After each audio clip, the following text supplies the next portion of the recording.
Hello student, कैसे हो आप लोग? सब अच्छा? तो पिछले क्लास में हम लोगों ने सारणी का गुण पढ़ा था और हम लोगों ने छह सारणी का गुण डिस्कस कर लिया था।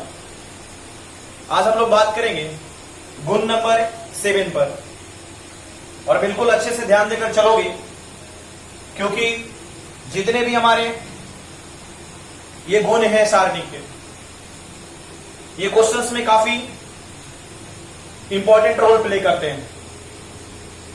तो बिल्कुल अच्छे से ध्यान दोगे और अच्छे से समझ के आगे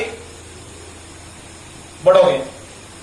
तो चलो देखा जाए, गुण नंबर 7 की बात करेंगे हम लोग। गुण नंबर 7,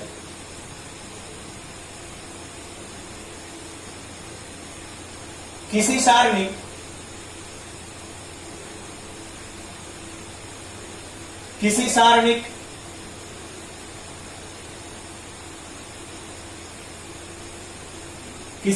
के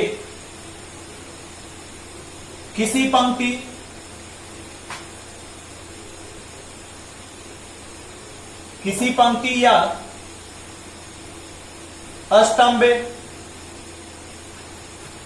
स्तंभ के प्रत्येक अवयव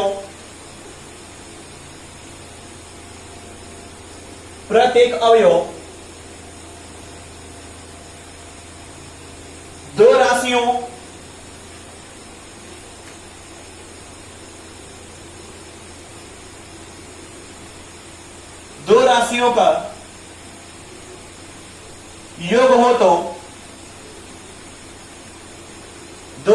का योग हो तो सारणी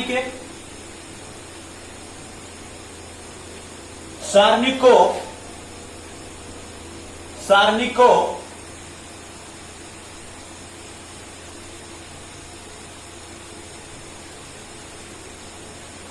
सारणी के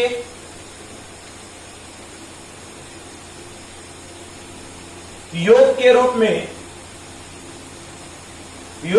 में व्यक्त किया जा सकता है। ध्यान दोगे, गुण नंबर 7 क्या कह रहा? किसी सारणी के किसी पंक्ति या स्तंभ के, यानी एक सारणी दिया हुआ, उसके किसी भी पंक्ति और स्तंभ के प्रत्येक अवयव दो राशियों का योग हो, यानी दो राशियों का योगफल हो, तो सारणी के योग के रूप में व्यक्त कर सकते हैं। तो उस सारणी को हम लोग क्या सारणी के योगफल के रूप में लिख सकते हैं, व्यक्त कर सकते हैं। जरा बात को समझोगे कैसे? तो देखा जाए,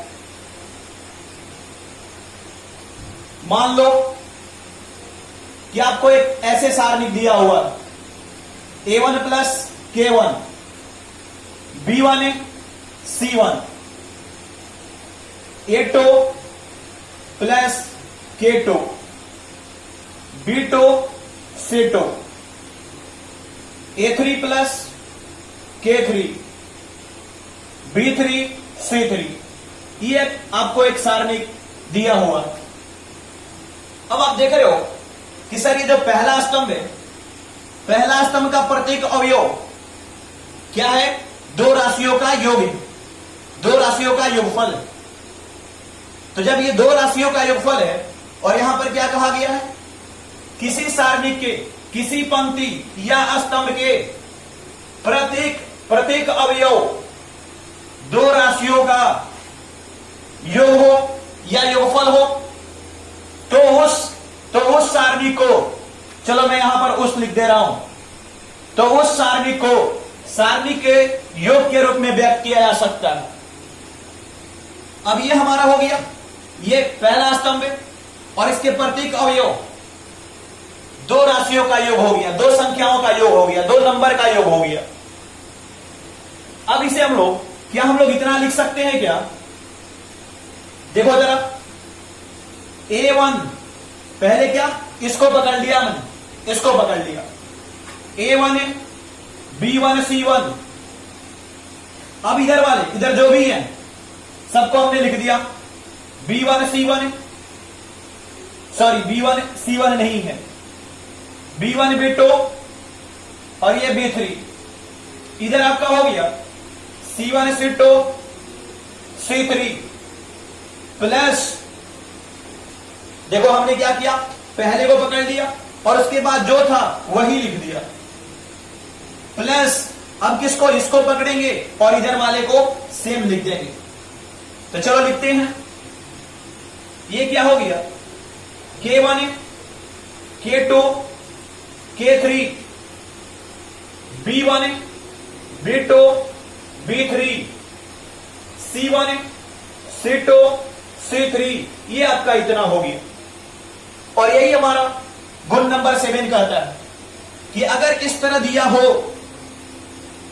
और इसके देखो इस स्तंभ का, पहले स्तंभ का प्रत्येक अवयव जो है दो संख्याओं का योग है, तो हमने क्या कर दिया, इसे अलग अलग करके लिख दिया। तो क्या हो गया, ये सारणिक के योग के रूप में हमने व्यक्त कर दिया। बात पकड़ में आ रहा? अगर अभी भी बात नहीं पकड़ में आया है तो और भी एग्जांपल्स हम लोग समझते हैं। जरा और देखोगे, अगर बाय द वे ऐसे दे दिया गया है आपको, अगर किसी ने लिख रखा है ऐसे कि A1 plus K1 B1 plus K2 C1 plus K3, और यहां हो गया आपका A2 B2 C2 A3 B3 C3, तभी आप क्या कर सकते हो, इसको सेपरेट कर सकते हो, यानी सारणी के योगफल के रूप में व्यक्त कर सकते हो। कैसे, चलो देखते हैं। अब आपने क्या करा, इसमें से A1 पकड़ लिया और इसमें से B1 और इसमें से C1, क्योंकि यहां भी पहली पंक्ति क्या है, दो संख्याओं का योग है। ये बात बिल्कुल समझ के चलना है, राइट ना, बिल्कुल ध्यान देना है कि यहां पर सर क्या है, A1 B1 C1 है, तो हमने इसको पकड़ लिया, A1 B1 C1 है, A2 B2 C2, और इधर क्या है A3 B3 C3 है, क्योंकि ये तब सिंगल है, उसको सेम का सेम लिख देते हैं। अब क्या प्लस, वही कहानी क्या हो जाएगा, तो सर K1 K2 K3 हो जाएगा। बात आ रही पकड़ में? चलो आगे बढ़ते हैं। K1 K2 K3 हो गया ये, फिर क्या वही सेम नीचे वाला लिख देंगे, A2 B2 C2 A3 B3 C3। तब मैं लिख रहा हूं A2 B2 C2 A3 B3 C3। अब कुछ बातें क्लियर हुई होंगी, और भी चलो देखते हैं, और भी बात को क्लियर करते हैं कि सर अगर ऐसे दे दिया जाए तब हम लोग क्या करेंगे, तो देखा जाए।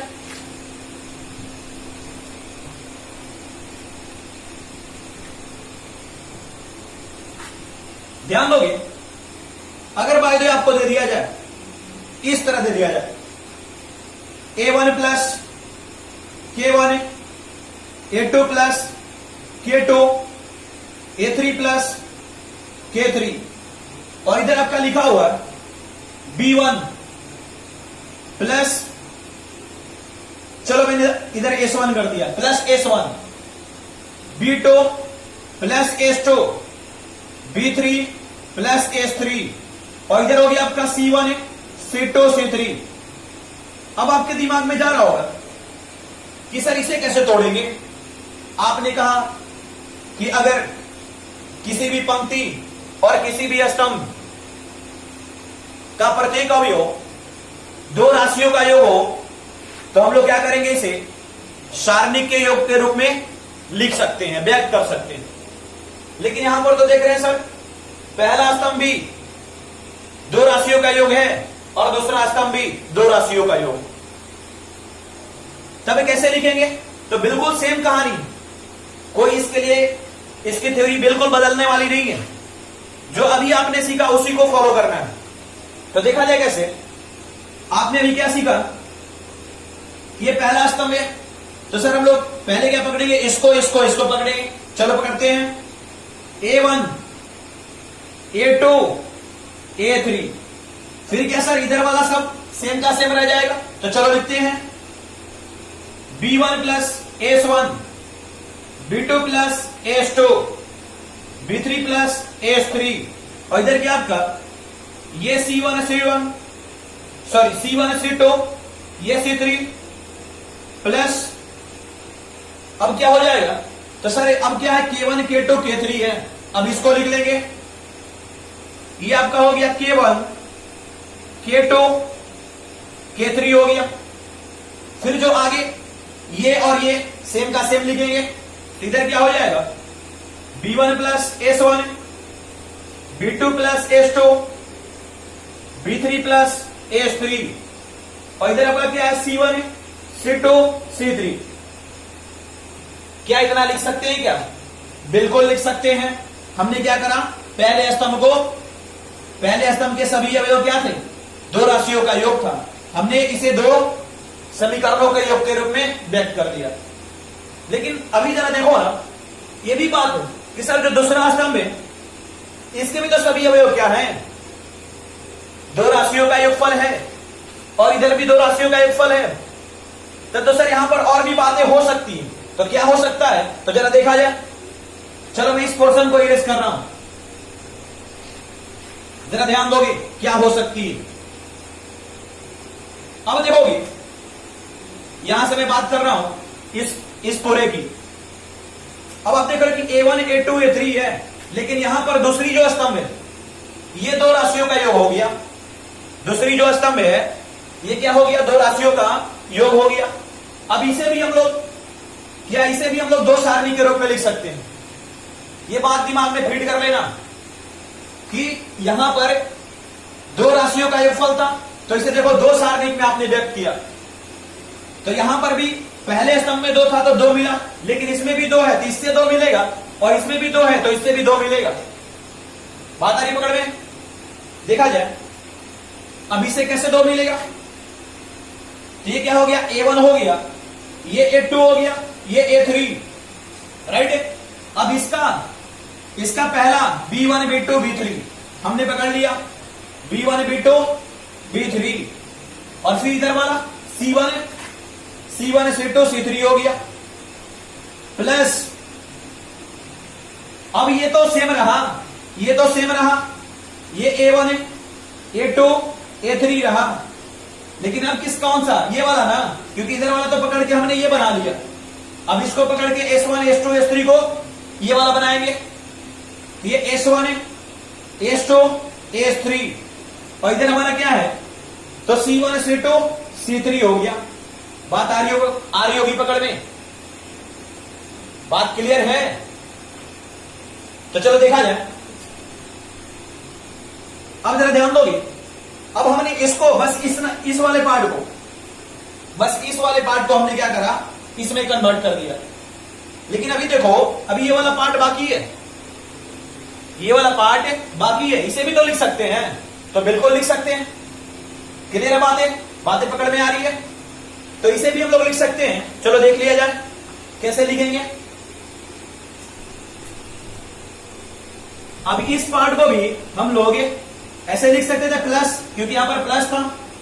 अब ये क्या हो गया, पहले ये फिर ये और ये, तो K1 K2 K3, फिर क्या हो गया B1 B2 B1 B2, ये B3 हो गया। इधर क्या जाएगा C1 C2 C3, ये आपका हो गया C1 C2 C3 हो गया, प्लस अभी तो इसको और इसको लेकर लिख दिया हमने। अब कौन सा रह गया रेस्ट, ये ना, फिर एक नेक्स्ट अगला सारणी बन जाएगा K1 K2 K3। अब क्या हो जाएगा S1 S2 S3, और इधर हमारा C1 C2 और C3 तो है ही। यह हो गया हमारा C1 C2 C3। बात आ रही है पकड़ में, बिल्कुल बातें क्लियर हो जानी चाहिए। अब ये बात बिल्कुल क्लियर हो गया होगा कि सर हम लोग हम लोग इसे क्या इस तरह लिख सकते हैं, राइट। और भी बिल्कुल बातें क्लियर हो जाएंगी जब क्वेश्चंस हम लोग इस पर डिस्कस करेंगे, तब कोई परेशानी नजर नहीं आएगा इस पर, तब देखा जाए। चलो इसको जरा प्रूफ करके भी देखते हैं कि क्या ये जो कहा जा रहा, यानी गुण नंबर जो 7 कह रहा कि किसी पंक्ति या स्तंभ के प्रत्येक अवयव दो राशियों का योग है, तो उसे दो सारणिकों के योगफल के रूप में व्यक्त कर सकते हैं। क्या ये बिल्कुल सही है क्या? तो चलो इसको प्रूफ करके देखते हैं। हम लोग प्रूफ करते हैं। प्रूफ, चलो मैं इस वाले पोर्शन को डेल एज्यूम कर रहा हूं। माना कि del equal to A1 plus K1 B1 C1, A2 plus K2 B2 C2, A3 plus K3 B3 C3, right. और इसे एक्सपेंड करना हमें आता है, यानी इसका प्रसरण हम आसानी से कर सकते हैं। तो चलो करते हैं। इस वाले पार्ट को मैं इरेज कर रहा हूं।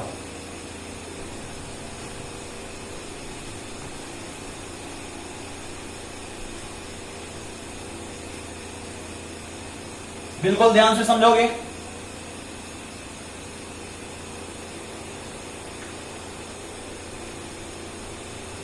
और मैं पहले स्तंभ के संगत प्रसरण कर रहा हूं। तो क्या होता है, प्लस माइनस प्लस, ये होता है ना, plus minus plus, minus plus minus, और क्या प्लस माइनस प्लस। तो चलो ये प्लस हुआ और ये क्या माइनस और ये प्लस। तो चलो एक्सपेंड करा जाए। A1 प्लस K1, और इधर क्या हो जाएगा आपका, आपने इसको पकड़ा तो ये पंक्ति और ये स्तंभ हम लोग छोड़ेंगे, तो क्या बचेगा B2 C2 B3 C3। ये हो गया आपका B2 C2 B3 C3, ये इतना हो गया। फिर minus A2 plus K2, A2 plus K2। अब देखा जाए, ये दूसरी पंक्ति और पहले स्तंभ का अवयव है, तो दूसरी पंक्ति और पहला स्तंभ डिलीट हो जाएगा, तो क्या मिलेगा B1 C1 B3 C3। तो यहां पर हो जाएगा B1 C1 B3 C3 plus A3 K3। अब देखोगे ये जो अवयव है, तीसरी पंक्ति और पहला स्तंभ का अवयव है, तो इसको और इसको डिलीट करेंगे तो क्या मिलेगा B1 C1 B2 C2। तो ये हो गया हमारा B1 C1 B2 C2। अब चलो और आगे चलते हैं। अब इससे मैं इसमें गुना कर रहा हूं, तो क्या हो जाएगा A1 B2 C2 B3 C3 plus, अब K1 में इधर हो गया K1 B2 C2 B3 C3 minus, अब इस वाले को A2 में तो minus A2 B1 C1 B3 C3। अब इसको किसमें, तो K2 में, और ये क्या है माइनस प्लस, तो क्या बनाएगा minus minus K2 B1 C1 B3 C3। अब आई क्या है प्लस, इस A3 में क्या मल्टीप्लाई करेंगे, इस सारणी को मल्टीप्लाई करेंगे। तो चलो करते हैं। A3 B1C1 B2C2 plus K3 B1C1 B2C2।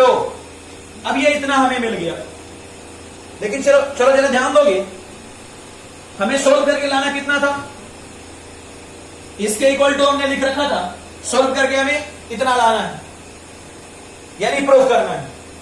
अगर उतना आ जाता है तब हम कह सकते हैं कि हमारा जो गुण नंबर 7 है ये क्या है, सही है। तो चलो ध्यान दोगे,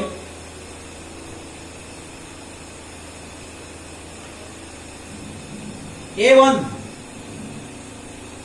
B2C2 B3C3, अब K वाले को K के साथ और A वाले को A के साथ मैं लेके आ रहा हूं। देखो यहां पर A1 है, इसको पकड़ लिया, इधर -A2 है, -A2 B1C1 B3C3 plus A3 plus A3, इधर क्या है तो B1C1 B2C2 प्लस, अब चलो K की बात करते हैं, तो इधर होगी आपका K1, इधर है B2C2 B3C3 B2C2 B3C3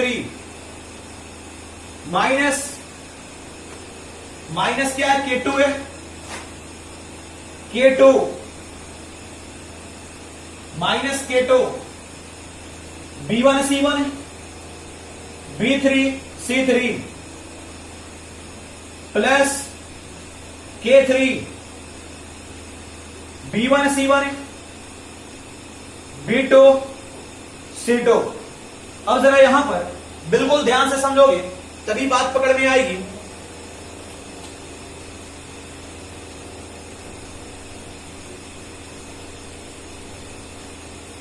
बिल्कुल ध्यान से समझोगे, नहीं तो बात नहीं पकड़ में आएगी। देखो जरा ध्यान दोगे, अगर ऐसे दिया होता है A1 B1C1 A2 B2 C2 A3 B3, और मैं आपसे कहता हूं कि आप प्रथम स्तंभ यानी पहले स्तंभ के अनुदेश प्रसारित करो, तो आप कैसे प्रसारित करोगे, आप यही करते हो ना कि सर ये प्लस माइनस प्लस है, तो सर हम इसे इतना लिख सकते हैं, क्या लिख सकते हैं, A1 फिर क्या इसको डिलीट करते हैं, B2C2 B3C3, फिर क्या करोगे माइनस A2, फिर इसको और इसको डिलीट करोगे तो B1C1 B3C3 मिलेगा, B1C1 B3C3 प्लस A3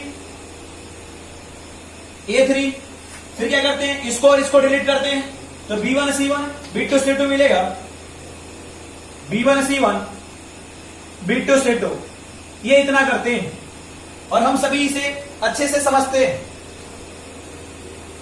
सभी लोग ये जानते हैं अच्छी तरह से कि सर इसको हम लोग इतना एक्सपैंड करके लिख सकते हैं। तो देख रहे हो आप कि आपने इसको एक्सपैंड करके इतना लिख दिया, जब आपने इससे इसको लिख दिया तो क्या हम लोग ऐसा नहीं कर सकते क्या कि हम लोग इससे इसको लिख डालें, कोई तकलीफ, जब आपने इससे इसको एक्सपैंड करके इतना लिख दिया तो दोनों तो इक्वल है ना, तो जब ये अगर गिवन है, ये दिया हुआ है, तो इसके बदले हम तो ये भी लिख सकते हैं। बात आ रही है पकड़ में, बिल्कुल लिख सकते हैं हम लोग, एकदम समझ कर चलना है। ये क्या है कि सर इसको हमने एक्सपैंड करके इतना लिख दिया और इससे हम लोग इतना भी लिख सकते हैं, और यही कहानी यहां पर आ रहा है, थोड़ा उल्टा अपने को सोचना है। कभी कभी ऐसी जरूरतें आ पड़ती है कि हमें उल्टा भी सोचना होता है, तब यहां पर क्या हमें उल्टा सोचना है। देखोगे इसको तो हम लोग ने बार बार एक्सपेंड किया है, और देखो यही मिलता है एक्सपेंड करने के बाद जो यहां पर है। देखो A1 B2 C2 B3 C3 मिला है, फिर minus A2 B1 C1 B3 C3 मिला है, फिर plus A3 B1 C1 B2 C2 मिला है। बात क्लियर है? तब ये जो दिया है इसके बदले हम लोग क्या इतना लिख सकते हैं। और सेम कहानी आपका ये भी है, यहां से इधर वाला, यहां से इधर वाला, सेम कहानी, कोई कहानी में अंतर नहीं है। तो चलो यहां से इसको लिखते हैं हम लोग, और लिखने का टेक्निक भी है, आप डायरेक्ट भी लिख सकते हो।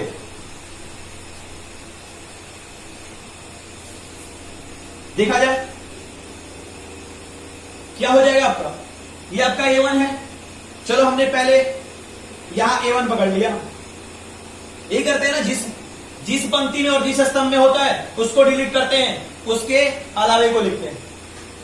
तो कहां ये आ जाएगा, यहां आ जाएगा B2 C2 B3 C3 आ गया। देख लो, आप क्या करते हो, इसको पकड़ते हो तो इसको और इसको डिलीट, तब ना इसको आपने यहां पर लिखते हो। फिर माइनस आता है, तो देखो माइनस आया, इसको आपने यहां बैठा दिया A2 को। अब क्या करते हो, इस पंक्ति को और इस स्तंभ को डिलीट करते हो। अब ये इस पंक्ति को इस स्तंभ को डिलीट करोगे तो ये वाला एलिमेंट कहां जाएगा, यहां जाएगा B1 C1, और ये वाला क्या नीचे आएगा B3 C3। तो ये पहले ही आ चुका है, तो दोबारा हमें लिखने की जरूरत नहीं। अब आगे बढ़ते हैं इसके पास A3 कहां आएगा, यहां आएगा। अब क्या इसको और इसको डिलीट करेंगे तो ये वाला पोर्शन कहां जाएगा, इसके पास जाएगा, और ये ऑलरेडी आ चुका है। बात आ रही पकड़ में? अब चलो इसके पास बढ़ते हैं, प्लस अब क्या हमारा K1। आप डायरेक्ट भी लिख सकते थे, लेकिन मैंने टेक्निक इसलिए दिया क्योंकि आप यहां पर K1, ये तो बार बार आ रहा है, आपके दिमाग में फिट है, लेकिन ये K1 वाला तो बार बार नहीं आ रहा। तो यहां से हम लोग लिख लेंगे, ये K1 हो गया हमारा, ये K1 हो गया। और इस पंक्ति और इस स्तंभ को डिलीट करेंगे तो ये कहां जाएगा, ये बेचारा कहां बैठेगा, तो यहां पर बैठेगा B2 C2 B3 C3, यहां बैठा। अब किसके पास, माइनस K2, तो प्लस माइनस ये K2 हो गया, राइट। अब इसके जो ये सारणिक वाले अवयव हैं कहां जाएंगे, तो यहां जाएंगे और यहां आएंगे। तो B1 C1 यहां चला गया, और B3 C3 आपका यहां आ गया, और पहले से ये आ गया है यहां पर। अब चलो इसके पास चलते हैं K3 के पास। K3 यहां आएगा, और क्या ये स्तंभ और ये पंक्ति क्या होगा, डिलीट होगा। तो ये कहां जाएगा, इसके पास जाएगा, और ये ऑलरेडी पहले से आ चुका है। और यही तो हमें प्रूफ करना था। देखो इतना इक्वल टू हमें कितना मिल गया, बात क्लियर है। और ये हमारा क्या हो गया, प्रूफ हो गया, प्रूव्ड। बातें क्लियर है, नोट डाउन।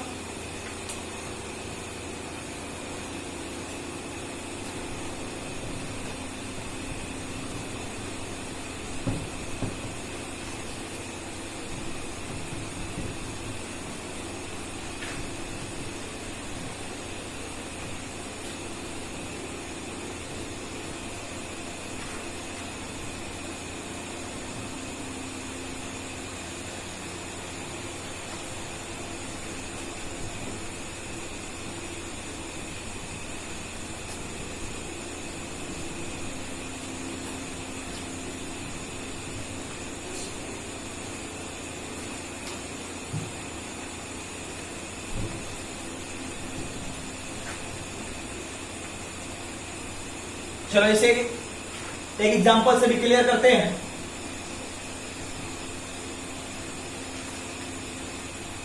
देखा जाए example,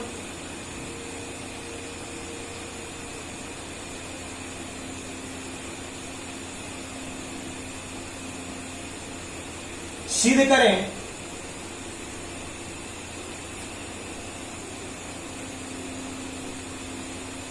A b c a plus 3x b plus 3y c plus 3z x y z equal to 0। अब देखा जाए क्वेश्चन है हमारा a b c a plus 3x b plus 3y c plus 3z x y z equal to 0, यही prove करना है हमें। तो जरा ध्यान दोगे, वैसे ये क्वेश्चन जो हमारा है गुण नंबर 7 पर है, तो इसलिए हम लोग एक्स्ट्रा एफर्ट नहीं लगाएंगे। जब हम क्वेश्चन की बात करेंगे, क्वेश्चन जब डिस्कस करेंगे, तो आपको किस तरह के सारणी के जो क्वेश्चन होते हैं कैसे डिस्कस करते हैं, कैसे डील करते हैं, कैसे सोल्व करते हैं, ये बातें मैं वहां पर बताऊंगा और शॉर्ट टेक्निक बताऊंगा।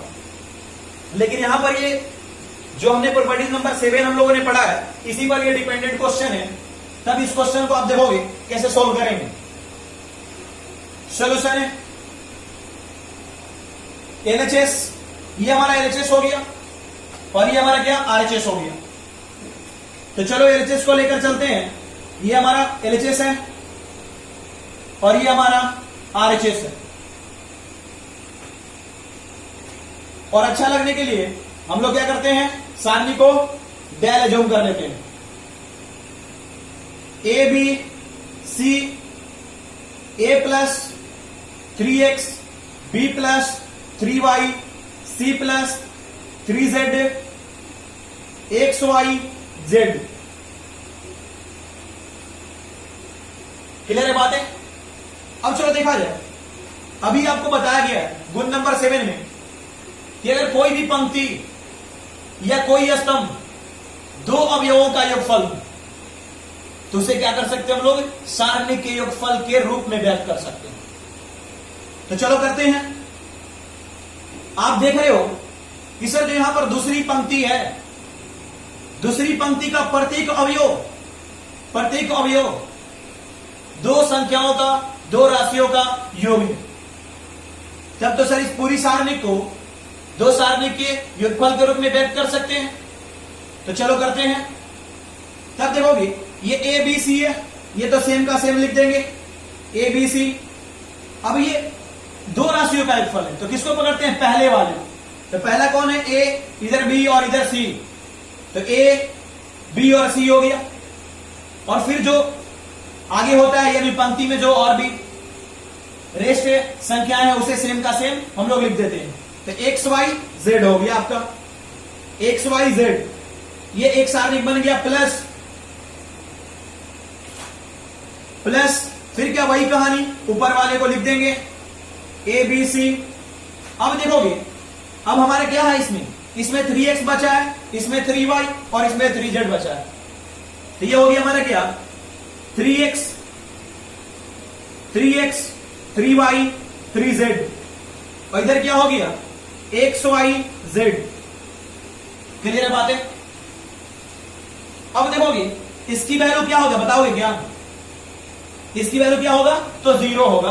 क्यों, क्योंकि ये बात आपको बताया गया है, गुण में डिस्कस किया गया है कि किसी भी सारणी के दो पंक्ति के या दो स्तंभ के सभी अवयव क्या हो जाए, बराबर हो जाए, तो उसका मान क्या होता है, तो 0 होता है। तब तो इसका मान क्या हो जाएगा, 0 हो जाएगा। बात आ रही है पकड़ में। और ये भी आपको डिस्कस किया गया है गुण नंबर 6 में कि अगर दो पंक्ति या दो स्तंभ के सभी अवयव क्या हो जाए, समानुपाती हो जाए, तो क्या होता है उसकी भी मान क्या होता है, 0 होता है। तब देखो ना यहां पर दूसरी पंक्ति और तीसरा पंक्ति क्या है, समानुपाती है, 3x और x, 3y 3z समानुपाती है।